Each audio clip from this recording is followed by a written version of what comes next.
All I have is a candle. No wine today. Hi, You guys are being everyone. propped up on a glass baby. Oh, hi. Hello. We are here today to talk about our frequently asked questions. So as realtors, we are always getting asked very similar questions from our clients, which makes total sense because most people do align with what they have in terms of questions. But we want to get those answered today, and we have a fun game to play as well. So just taking a step back, we are the Realtor Cousins. We live in 3 different markets. I'm in Charlotte, North Carolina.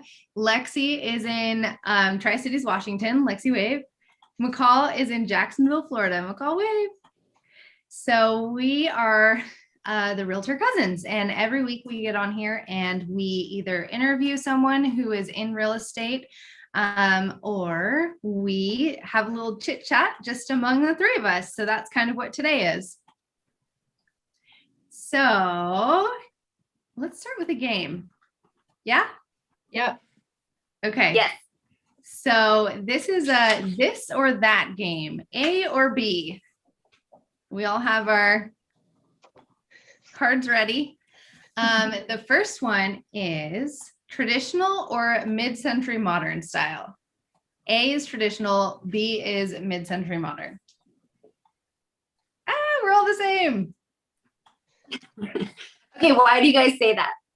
And what do you think of when you hear traditional? Well, personally, when I think of traditional, I think of like a craftsman style new build. And I think the reason that I think that way is because for so long I worked in marketing for my dad's new construction company. And so that just, kind of hits home for me. But the reason that I chose mid-century modern is just because it's a lot more unique and there's so many things that you can do internally to keep that that theme going, I guess, when it comes to picking out like furniture and decor and stuff. Lexi, how about you? I love it. When I hear traditional, I think of a little bit more boxy, a lot more woodworking. I think of bold, heavy materials, whether that's natural or painted. I think of big pillars on the front of the home. I think of big wraparound porches. But mostly with traditional, I think highly one style. And with mid-century, I love it because it's so clean and the home itself is such an art piece that you can live a really minimal lifestyle within it. And personally, I like very few things. Don't let my mess over here confuse you, but I like in the main living space, we have a very simple design, not a ton of knickknacks and things like that. So I think the mid-century modern home is the decoration. For sure. I like mid-century modern because it has a history behind it. And I love the whole concept of, World War II times, materials were scarce. Let's develop some houses that use different materials and focus on affordability. At the time, they were more affordable, some of them. And I love how there was a lot of thinking that went behind the house and the layout, like adding the whole idea of nature coming in. And I like the use of natural materials. A lot of that woodwork that you see on the ceilings, just beautiful. I love it. And I don't know, the traditional, I'm kind of with Catherine. I'm used to the new construction kind of idea behind that. And I think that's beautiful too, and very livable. Like for my family right now, traditional all the way, because we have knickknacks, we have toys, we have Legos, like we're not minimalistic at all. So I think both have a place in the world, but I think right now it's fun to dream about the mid-century. Yes, yeah. I love that you said bringing the inside out. That's something I miss, but that's definitely one of my favorite parts. You'll see huge plate glass windows that they just don't make anymore. Yeah, I completely agree. Okay, next one. A 2-story or B, one story? Oh, that's a hard one. Oh, that's a hard one. Why B, McCall? Especially living in Florida, we see a lot of ranch homes. We see a lot of one level living, and I just think it's multi-generational. Usually you have more of a sprawling home at that point. If you have, once you get to a certain square footage, you with a split floor plan, you'll have the master area over here and then the kids beyond the kitchen. So I just like the idea of not being too separated. Everyone can meet in the great room. However, the single living is kind of meandering. 2-story for me. Too many kids and chaos, too many bedrooms. We have to go up. I am with you on that. I don't have kids yet, but when I do, I'd really like to have that separation of bedrooms and living space potentially. So that's kind of why I lean towards the 2-story for families, but totally possible with a 1-story too. I've seen some really awesome layouts where all of the bedrooms are on a different side of the house. I've also seen some really cool layouts where the master is on the other side of the house and the other rooms are on the complete opposite side. And so that creates some really nice space and some separation. So, okay, next one is A, city centers or B, suburbs. Those are my only 2 options. All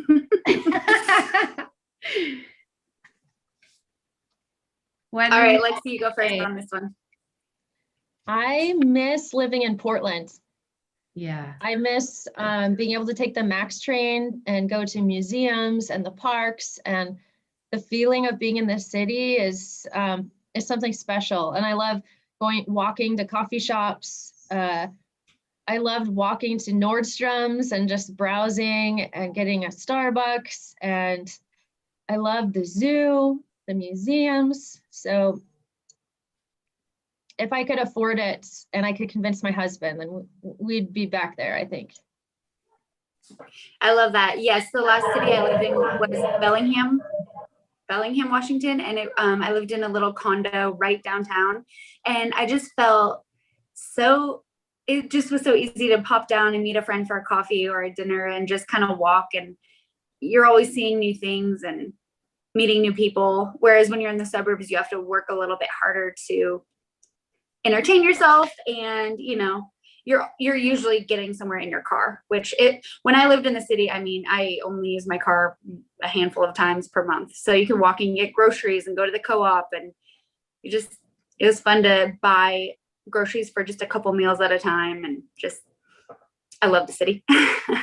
Yeah. I'm with you guys 100%, especially living the lifestyle that we live right now, and wanting to go out to dinner and go get drinks and, not really having to drive anywhere, I think is really great. But a benefit of Charlotte is that everything is, I don't want to say really close in, but they say, oh, it only takes 15 minutes to get anywhere in Charlotte. And there's so much truth behind that. You can get from one end to another and you're still technically within Charlotte. And it's not a big commitment. And so I think that even though, the suburbs might have a certain, stigma, I think that, everything in Charlotte is just so, I don't know. I want to say walkable, but that's not the right word. It's close enough where you can just jump in the car and go, and it's not going to take you very long to get there. And so that's one of the things that I always talk to people that are moving to Charlotte about. Yes, area is important, but getting from point A to point B is pretty easy around here. So The next one. Yeah, I would piggyback onto that. We currently live in a neighborhood that's about a 15-minute bike ride to the little downtown area. So I think that's the best of both worlds.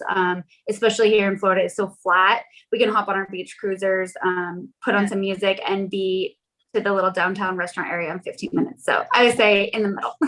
Yes, I love that. So our next question is buyers or sellers? A, buyers, B, sellers.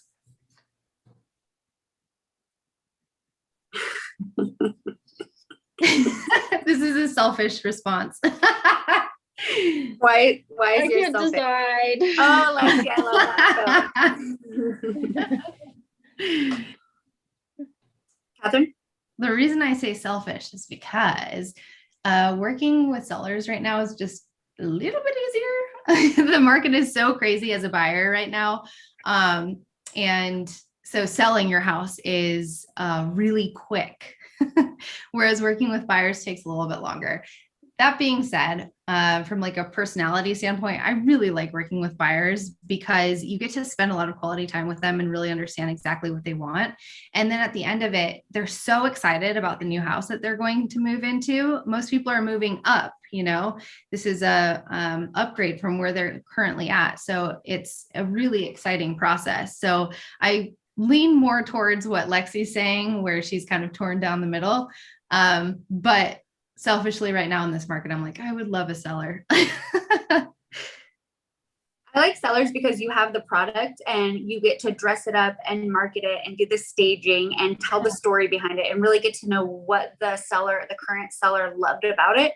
And then, you know, from a marketing standpoint, it's fun to have a product to market rather than with buyers. I mean, I love working with buyers. It's so fun to have the hunt and the treasure hunt and, you know, learn what they like and what they don't like and really get to know them and help them with the biggest purchase of their life. And like you said, most people are going for an upgrade from their previous living situation, but sellers. Yeah. Lexi? You guys pretty much said it all. I'm torn. Being the list agent for so long with Dad's company, I was so focused on just the logistics of getting the build done and the correct way and being on site for all the different various parts of the build. Then when it was time to hand the keys over and see the excitement, I missed all of that for, I don't know, like probably over 60 builds. I never got to see the happy family moving in. So I feel sad that I missed out on that part of it. So yeah, I really like working with buyers because of that, what Catherine said too, just that it's a relationship and especially in this market, there's no better phone call than telling the buyer you won the house. Like that is the most magical phone call. Like my expertise, you won the house, and they're just so happy. Yep. No, I completely agree with you guys. Okay, let's do one more. Facebook or Instagram?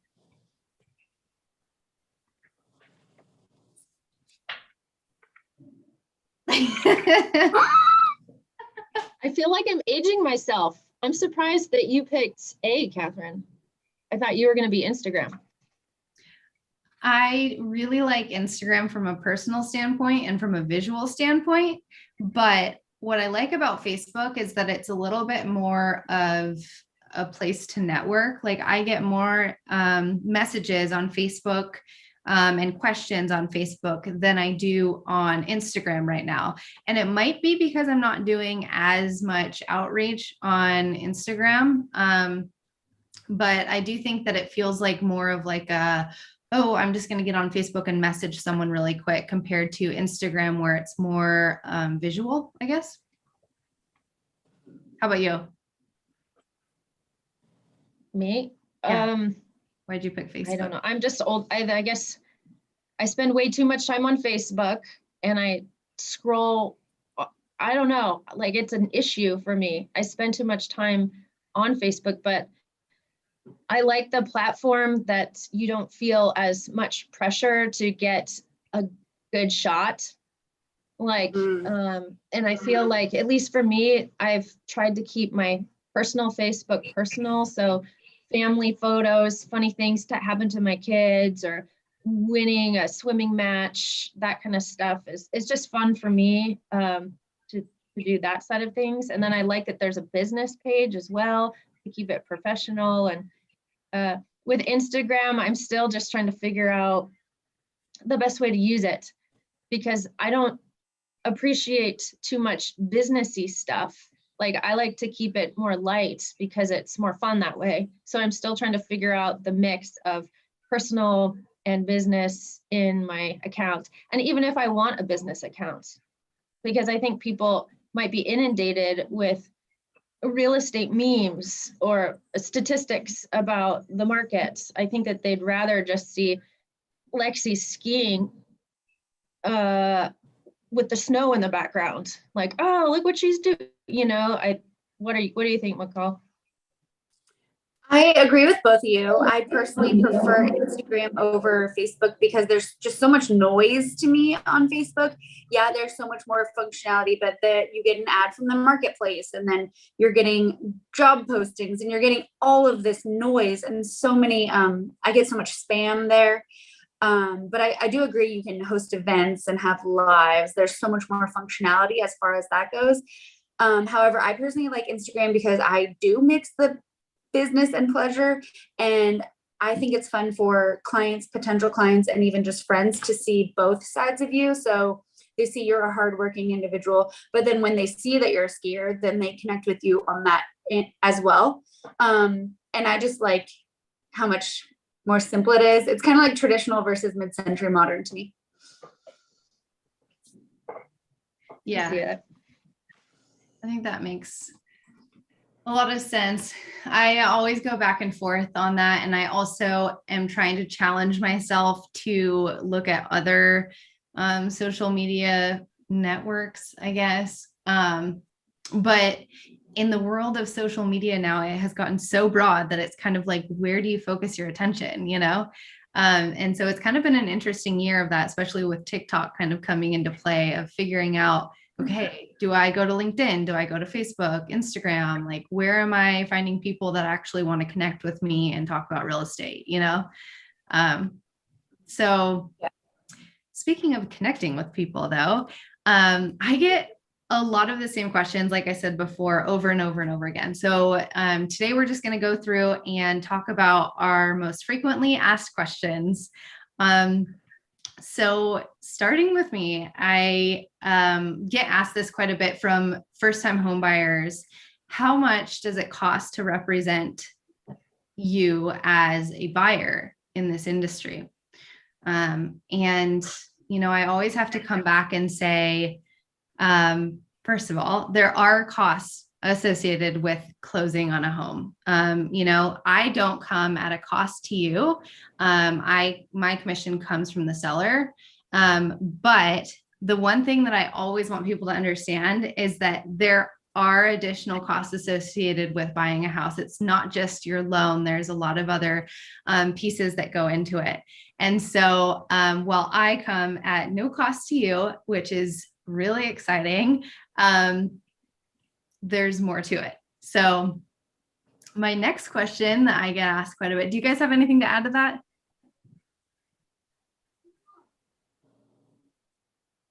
No, I got to mute myself for a second because Abel just got home from school. Catherine, what do you tell people is the closing cost estimate percentage-wise of the purchase price that they can expect? We kind of talk about that on a case-by-case basis because it kind of ranges depending on what the cost of the home is that you're looking into. And so I'm really happy to walk through those numbers. I also like to run it by the lender too, because things are always kind of shifting around. Nice. And so I don't like to, misquote anything because those closing costs are always estimates until you make it to closing, as we all know. So I agree. I like to get as close to that estimate as possible.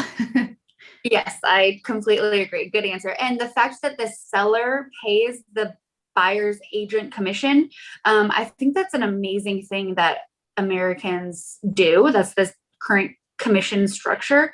Other countries are not like that. And it would just be one more hurdle that home buyers would have to go through if they wanted professional representation, paying a couple $1,000s. I mean, at the end of the day, people think real estate agents get paid so much, but at the end of the day, after taxes and everything, it's really, we're getting like $3 an hour or something like that. So yes, so the seller does pay the buyer's agent commission. That is loud and clear for everyone to hear in the back. Yep.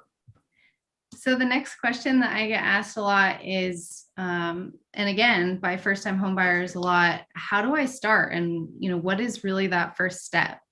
And the first step is getting on a call with me, or going out for a cup of coffee or a glass of wine, to really kind of understand what you're looking for, what your timeline is.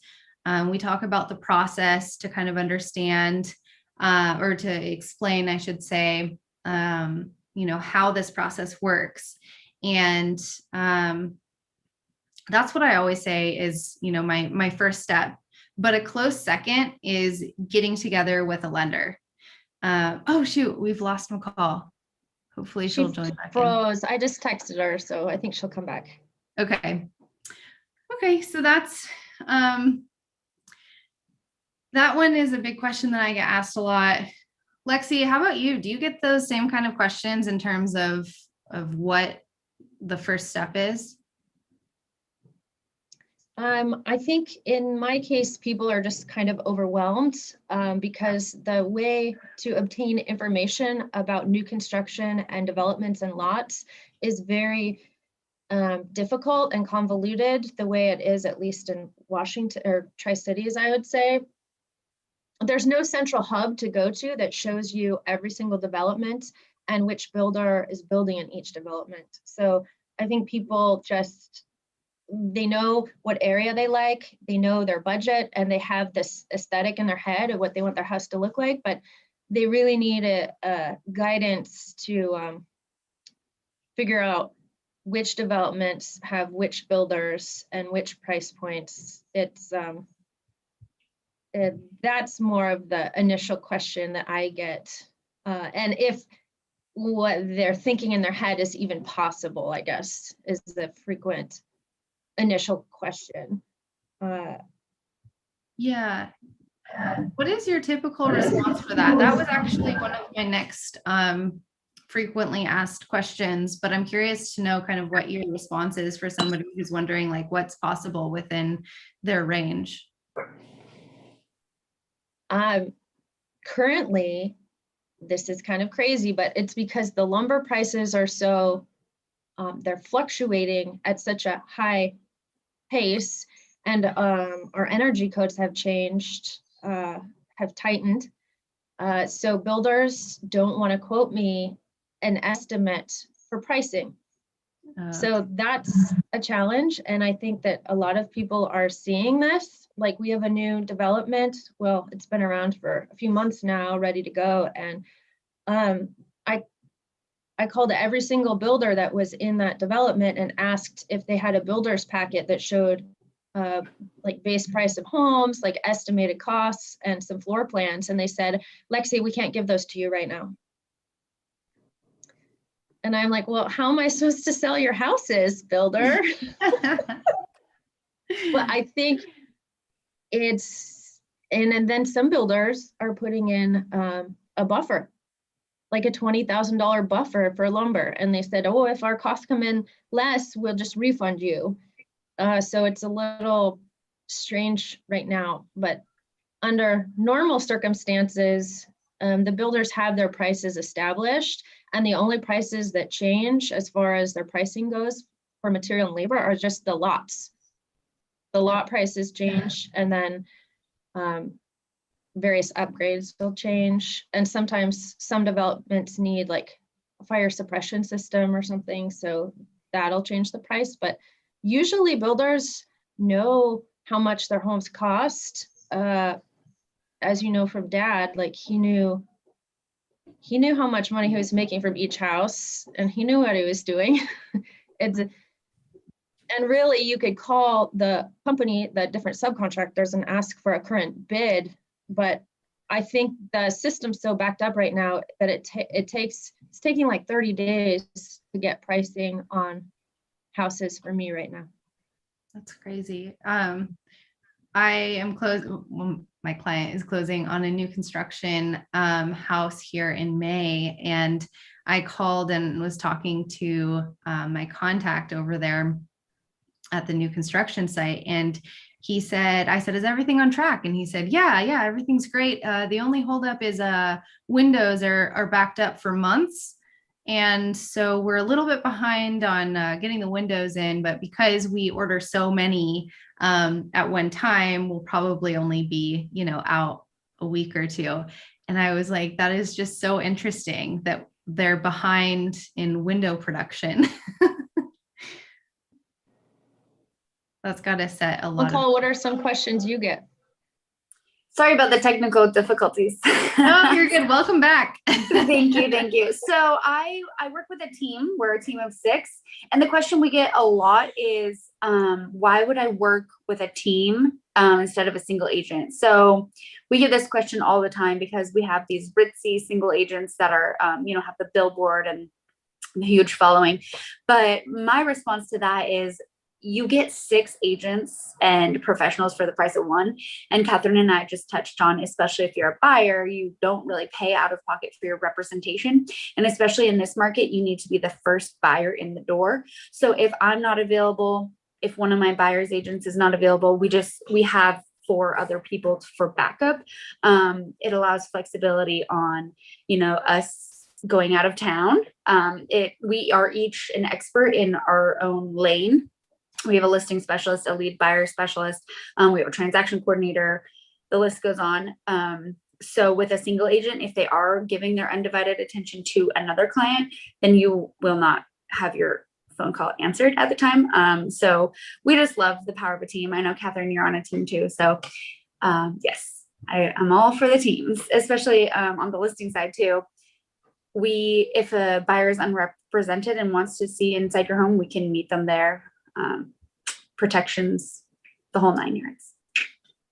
Yeah, no, I completely agree. I think that the setup with the team is super beneficial. And then, as an agent, though, you're able to kind of lean on each other. I had a couple agents on my team that were out of town. They were on vacation, and they had a client that was like, I have to see this house today. Like, because houses are flying so quickly here in Charlotte, like you really have to get out there before, an open house or before we make it to the weekend. That's usually when those deals are made. So I jumped in the car and chilled in the house, because we're Hi, nice to meet you. Yeah. And it all worked out great because, we're all, there to support each other. And I know that my back's going to be covered if I'm out of town and I have a client who, really needs to go see a house. I'll have somebody to cover me. So no, I agree. Absolutely. I think working on a team is really helpful. And from a career standpoint, a brand new agent, if they join a team, it's an amazing way to be exposed to so many deals. You learn so many things your first week, hearing from all the other people on your team. You get the wisdom of your team leader. For example, our team leader has been in the business for 18 years, and she answers her phone at midnight if you have a question on an offer. And then we understand that there's so much more to life than just working. So part of our team values are taking time off and spending time with family. So from a career standpoint, also the team synergy is better than being a single agent. Burnout is real with being a single agent. Yeah, no, definitely. I also think that realtors that are out on their own aren't always out on their own. They sometimes have a support system behind the scenes. And so it's one of those things where when you sit down with a realtor, you're going to want to ask them, like, who all, are you involved with, and, who can I expect to answer the calls? Is it you, or is it, a virtual assistant? What, how does this all work from a communication standpoint? What else, McCall? What are your other FAQs? Oh, a couple more questions. So we get this all the time also. People are, shouting from the rooftops, record low inventory. We need listings, sell your house today. So from a buy side, with record low inventory, why would anyone in their right mind buy right now? And so our answer for that is, as low as the inventory is, rates are that low also. So low rates means your buying power, AKA payment per month, is going to allow you to get a higher price point / better house, essentially. Yeah. So with rates at historic lows, you can afford more homes. And piggybacking off of that, people always think with homes selling so quickly, doesn't that mean less homes are trading hands? Actually, more homes are trading hands. It's just quicker. So we pulled the numbers a couple days ago to answer this question with hard statistics. And last year in February, I think the number was 1,200 in this area we were searching. And then this year it was 1,600 for February. So yes, they are moving off the market. However, more are switching hands. So you still have a chance. Like I said, you just have to be first in the door, competitive offer. Even if you're financing, we have creative ways to get you in first position. And then one more. Oh, sorry, point. go ahead. No, you're fine. I was just going to say that with the buying power aspect, a lot of times I work directly with the lender to help my clients understand, like, okay, if we go up this much, this is what it's going to equate to in your monthly payments. And usually it's actually a lot less than what clients have in their head, you know? Mm-hmm. So I think that, I think you're right. This is just such an interesting time. Yes, inventory is low, but you can get so much for your money right now. So yeah, that's a great one. I think having a hard stop of your monthly payment is important, because it's just like we see on HGTV. Oh, you know, rates are so low, I can go from 400 to 500 and it's only 120 more per month, but that is a slippery slope. And especially if you have great credit and a decent down payment, I wouldn't want someone to be like, oh, it's only twice the amount of my rent. I can handle that. So just know what you're comfortable with, and budgeting is number one, of course. Yeah, definitely. Catherine, any more FAQs? That's it on my end. Lexi, how about you? I think I covered everything. That's my apologies. The only other question I get. No, you're good. While you were gone, we were kind of jumping back and forth and talking a little bit about new construction. So okay. Yeah. So I have a question to pose to both of you. We get this often, and I want to hear both of your rebuttals. Say I'm a 75-year-old man. I've sold 20 homes in my life. In this market, I can list my home for sale by owner, just stick a sign in the yard and pocket more money than with you dirty realtors. And what the response is to that? Yep. Oh my gosh. No, I'm scared. What if I say the wrong thing? No. What's funny is that, you know, a lot of the time, I think safety is an issue. And without, you know, going too far down this road, I mean, I don't want to scare anyone, but having realtors in and out of your house with a Supra box, you're able to tell exactly who was in the house when they were out. And it's a kind of a way to look out for yourself and your home.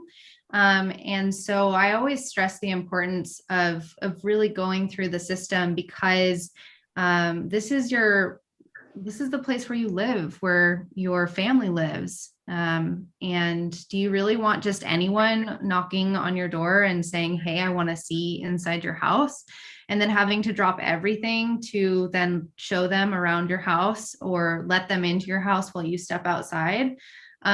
It's just a little bit awkward. And I think that it is a much better experience when you do work with an agent. But additionally, the other thing that I would stress is just a lot of times you can make more money from the sale when you work with an agent. And a lot of different factors play into that. But I always say, I'm happy to sit down with you and really talk through what this looks like. Because a lot of times you can actually make my commission off of selling your house for a little bit higher, or using our marketing tools in order to get the clientele in that's, able to sell your house for that price. So that's kind of my 2 cents. How about you guys? I think you hit on the big ones, like the safety thing. I'm glad you brought that up, because I wouldn't want, it's kind of creepy. Somebody, at least with agents, people are getting pre-qualified.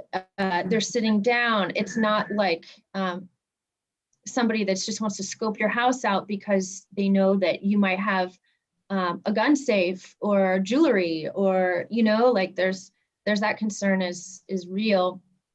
But also, it's a pain in the butt. Like, if you list your house for sale by owner, you have to market it yourself, but who's actually seeing it? I don't know. You're fielding a million calls, and you don't know if these people are qualified or if they're bankrupt. Like, you have no clue. And so you're getting all these phone calls. You have to maybe find your own sign someplace. People don't know where to find your house. You can't just stick a sign in the front of your yard and be like, okay, for sale by owner. No, like all down the highway from the busy streets, you have to guide people in. And then what are you going to do when they come in?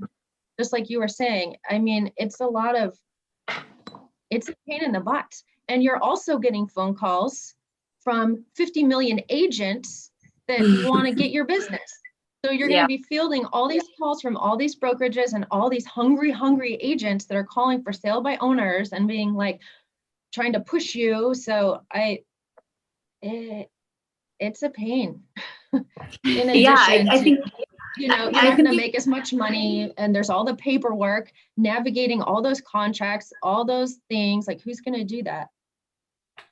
Yeah, I think you guys hit the nail on the head with that. I love that you started with safety. I personally wouldn't have started with safety, but now I will.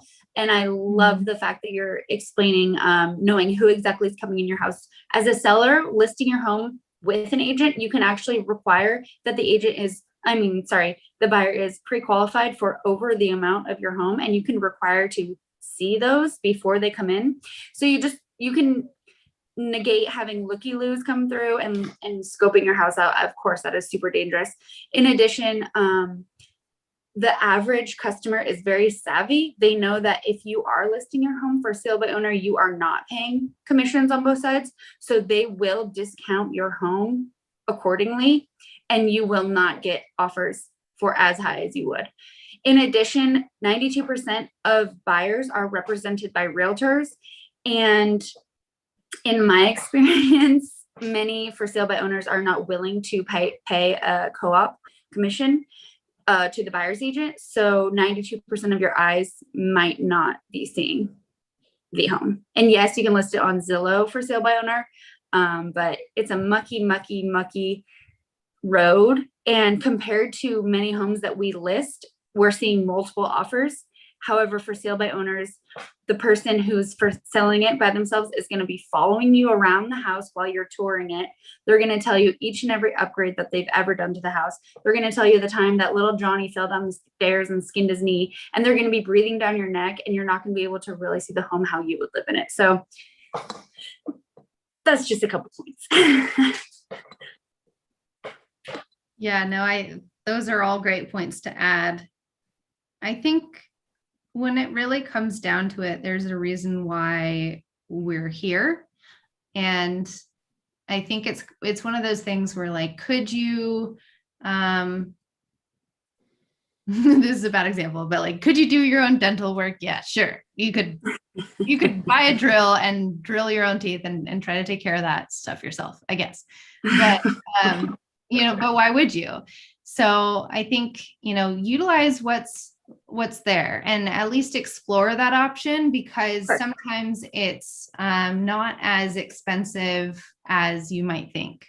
Right. And I want to touch on the fact that, yes, technology is coming into the picture. Real estate agents are not going anywhere. However, there's a new wave of technology solutions called iBuyers, and Zillow has this, Open Door has this. I mean, we use a program with Keller Williams called Keller Williams Offers. And if you really don't want people coming through your house, you don't want to deal with an agent, you can get a cash offer for your home sight unseen. There are so many different options for those people who don't want to go the traditional route. And I'm happy to talk to more people about that. I feel like that could be a whole additional live video. Absolutely. All right. Well, it has been a pleasure as usual getting on here with you guys. Does anyone have any finishing thoughts? Hey, Vic. It's amazing how quickly an hour can go. I know. Yeah, we keep saying we're going to keep it half an hour, but We have so much to say. I know. About halfway through that game, I was like, oh, this is actually taking a lot more time than I thought. Well, as usual, post any questions, post any ideas that you would want us to discuss, and we'll see you on the next one. bye.